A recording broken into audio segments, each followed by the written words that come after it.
So today we're going to start a series on Patrul Rinpoche's The Words of My Perfect Teacher. This was the first book that my Lama Tuku Sori Dechen Rinpoche, advised me to read. I took my refuge vows with him, and I asked him, how do I practice? And he leaned down and whispered in my ear, study Words of My Perfect Teacher by Patrul Rinpoche.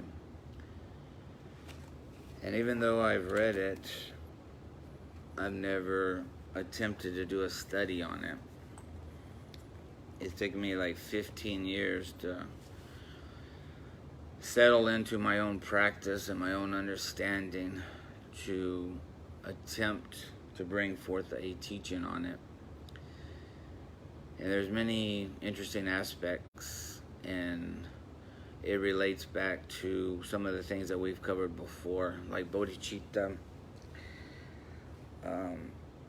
Patrul Rinpoche is considered an emanation or a reincarnation of Shantideva, and Shantideva wrote the Bodhicharvatara, the Way of the Bodhisattva, which we have spoke about and studied about many times. So I think it's fitting that we continue in that lifeblood or that energy of bodhicitta. Bodhicitta is enlightenment. Bodhicitta is awakening. Bodhicitta is nirvana, or overall enlightenment, the compassion that will liberate all beings and liberate yourself so that you can see clearly to liberate all beings. And it's the main focus or main practice of a bodhisattva. And a bodhisattva is a Buddhist superhero. There are many Tibetan Buddhists that are aiming for bodhisattvahood and not Buddhahood. Buddhahood is fantastic. You pass away into the ultimate expanse of the universe and you become one with everything. And your love and your compassion operates or is the fuel for the engine of enlightenment. But a bodhisattva chooses to keep reincarnating, coming back over and over and over again in physical form to influence society and the world and individuals so that they can find the teachings of enlightenment, so they themselves can discover bodhicitta, the path to ultimate liberation from suffering. So we'll discuss the words of my perfect teacher today. We'll do some meditation, we'll do some chanting, and we'll just enjoy our Saturday hearing the words and reflecting upon the words of the Dharma. So we'll do our chanting.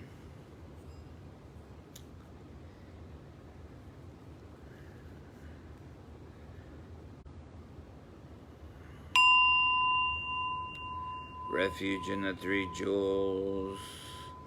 I take refuge in the Buddha, the one who shows me the way in this life. I take refuge in the Dharma, the way of understanding and of love. I take refuge in the Sangha, the community that lives in harmony and awareness. Dwelling in the refuge of Buddha, I clearly see the path of light and beauty in the world. Dwelling in the refuge of Dharma, I learn to open many doors on the path of transformation. Dwelling in the refuge of Sangha, a shining light that supports me, keeping my practice free from obstruction.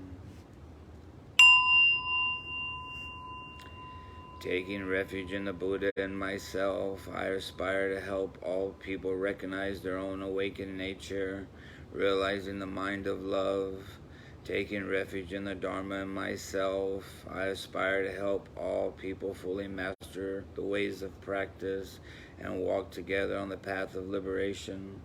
Taking refuge in the Sangha and myself, I aspire to help all people build fourfold communities to embrace all beings and support their transformation.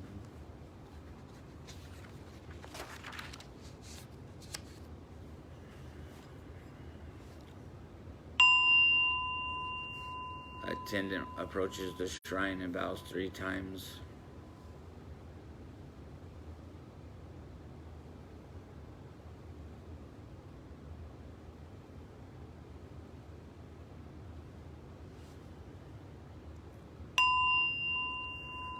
Offering of flowers. This spread of flowers, fresh hued and fragrant, I offer at the sacred lotus feet of the noble sage, with flowers in great variety, the Buddha I adore, and by this merit may I gain release. Even as these flowers must fade, my body too will pass away.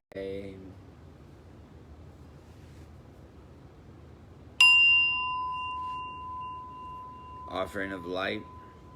With lights brightly shining, dispelling the gloom, I honor the fully awakened, that light of the triple world who dispels the gloom of ignorance.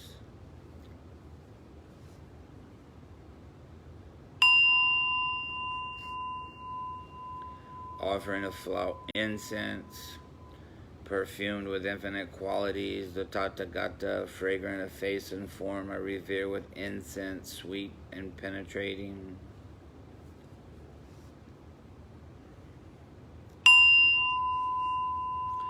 Offering of water. We offer water, symbol of purity, to the Buddhas of all times. May this water both wash away the obscurations of ignorance and sate the thirst of craving and aversion. The attendant bows 3 times to the shrine.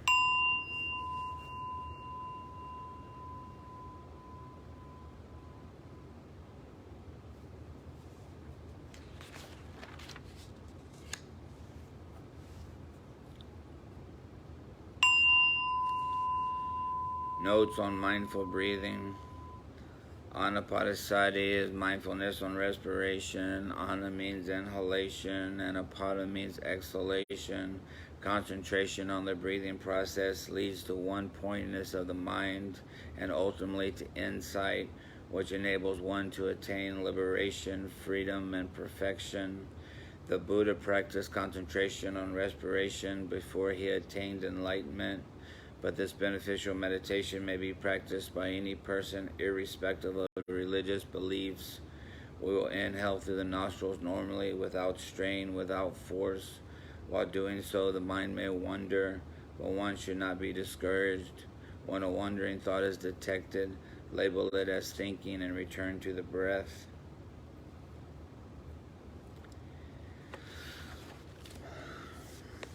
All right. We're going to do a little 5-minute meditation just to set in this sacred space and find our center. We might have been running all week, work and kids and jobs and bills and cars and buses and butchers, bakers, and candlestick makers. This one time on Saturday, we have the opportunity to just sit and explore how the mind actually works. Because we don't often think, we often think we're our thoughts. And that can lead into treacherous waters when you believe your thoughts. So spending time, daily, weekly, monthly, just sitting and watching how the brain works is probably the most boring thing that you can think of. It's probably you would rather be in an argument with somebody, or rather have to go in and ask your boss for a raise, or rather have to get a bikini wax than go in.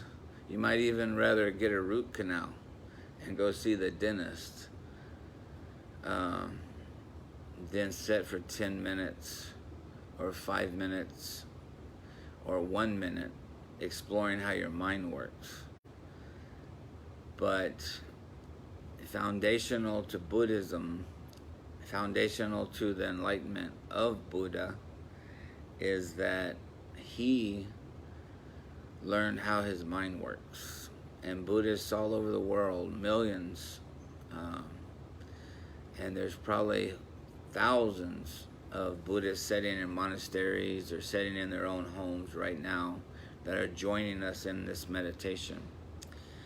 And we're simply getting to know our mind, and we may sit here for 5 minutes and realize that I'm not really present. I'm not really here. I'm thinking about lunch. I'm thinking about, I'm watching this video, but I'm thinking about the video. I'm thinking about Kylie's hat, or I'm looking in the background, or my mind is divided. I'm watching the video, and part of my mind is meditating. Another part of my mind is paying attention to what's going on in my own home. All of that is just thinking. No matter what arises in your mind, whether you think you are the smartest person in the world or you think you're the dumbest person in the world, if you think your life is worse than everybody else's, or you think your life is the greatest, those are all just thoughts. Ultimately, they mean nothing. Nothing appears as it truly is. None of us see life as it truly is. When we sit in a room together and we're having a conversation, I think I'm hearing one thing, but you're saying something else. And everybody in that room is hearing something different. But we think in our mind that we have it completely right. But we find out through meditation and the study of Dharma that that is incorrect. Nothing ever appears the way it truly is, because you can only have your perspective. And so spending a couple minutes of just sitting, breathing, finding your center, being quiet, just watching and analyzing how the mind works. Trying as many times as you can just to return to the breath is helpful. So let's try that.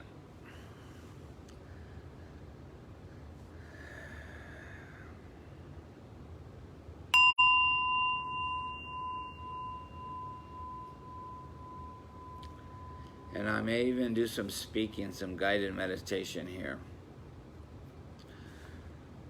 That's one way that we can practice focusing on something, paying attention. Our mind not wandering and being scattered. Sometimes people will practice listening to a guided meditation and see if they can actually listen to the words and do the visualization without their mind wandering off topic. If you can listen to a 30-minute, 45-minute, an hour guided meditation and not have your mind wander to other things, that's mind training. And all of Buddhism, in some form or some fashion, is mind training.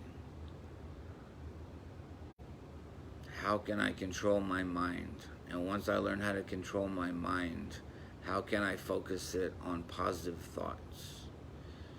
On kindness, on generosity, on bodhicitta, on helping others, on the teachings, and ultimately focus it on enlightenment.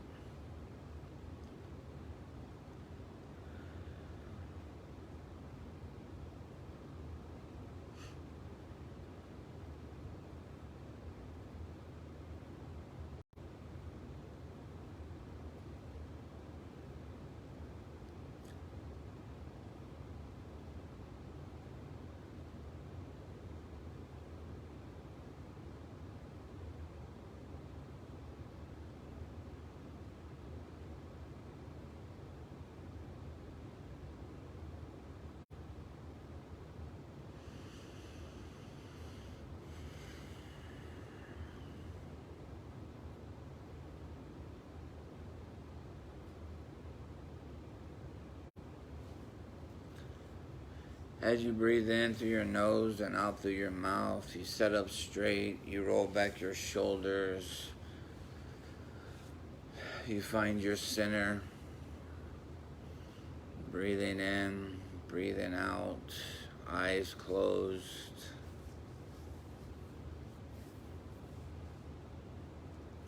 Enjoying the peace and tranquility of Saturday.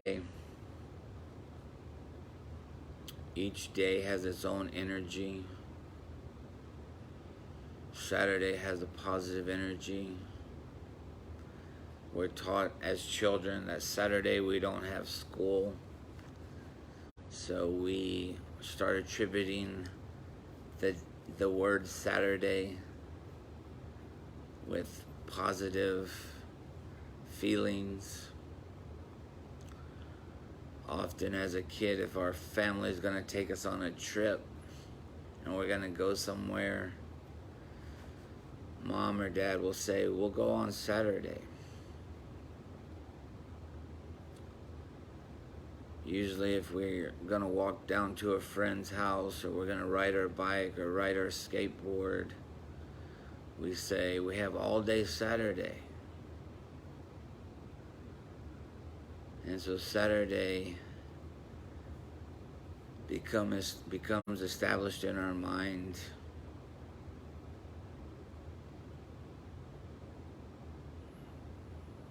as a positive day, a day where anything can happen.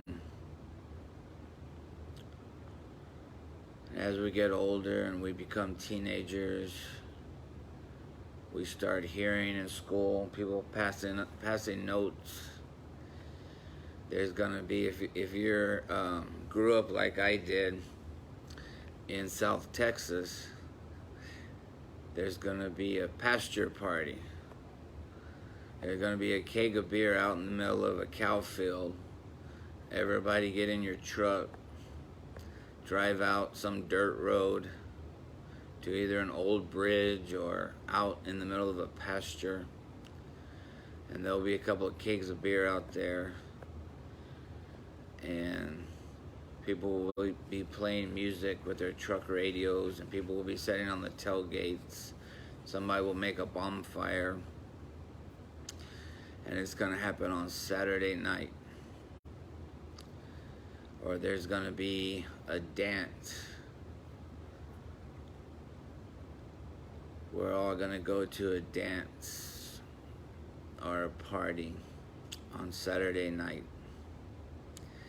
And so Saturday conjures up in your mind, anything can happen. There's going to be fun, there's going to be excitement, there's going to be danger.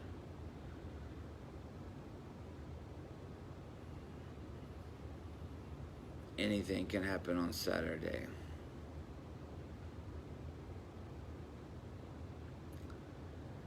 And as we maybe get older, perhaps we start having kids, and Saturday becomes a time to spend with them, take them, drop them off at slumber parties, or maybe they're going to birthday parties, maybe you're taking them camping on Saturday.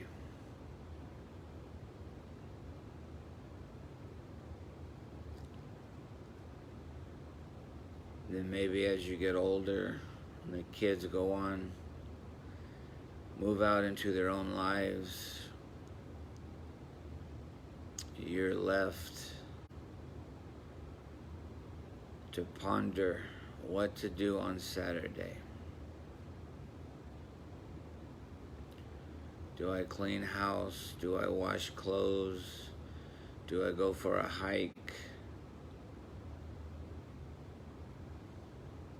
Do I stay home and Netflix? Do I do some spiritual reading? Or do I go to Woke House? Either sit with the Sangha or watch it Facebook Live. What do I do on Saturday?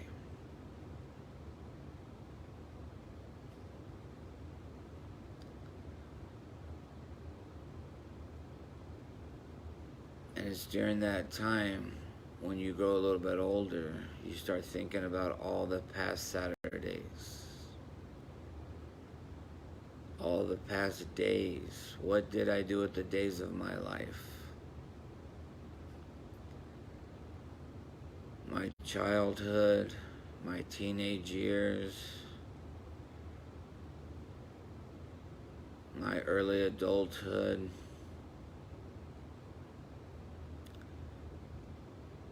when the children were young, when the children were teenagers, when they moved out. All of these days seem like time spent in a dream, just a blur. My life is a blur of Saturdays.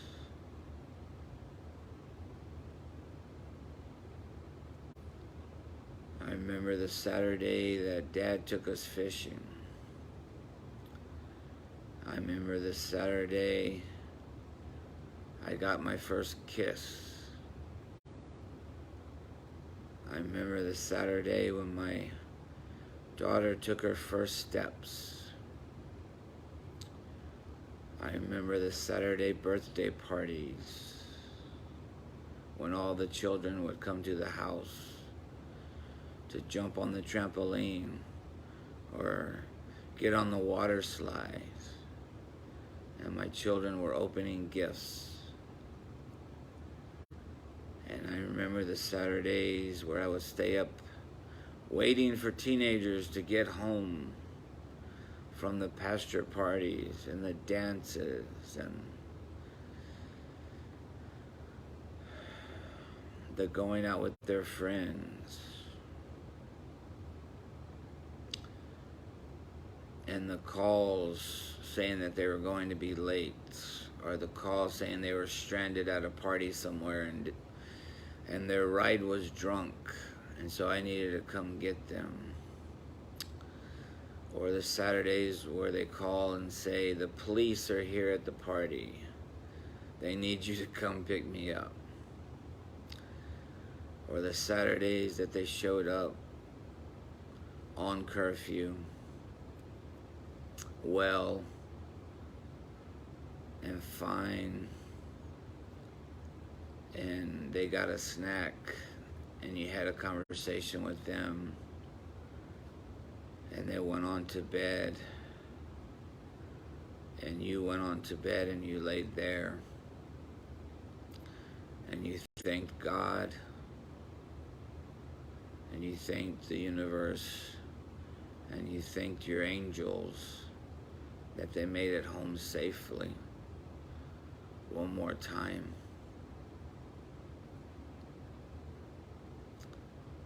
And you remember the Saturdays when you realized that they no longer needed to call you. They no longer needed to check in with you. That it was none of your business what they were doing on Saturday.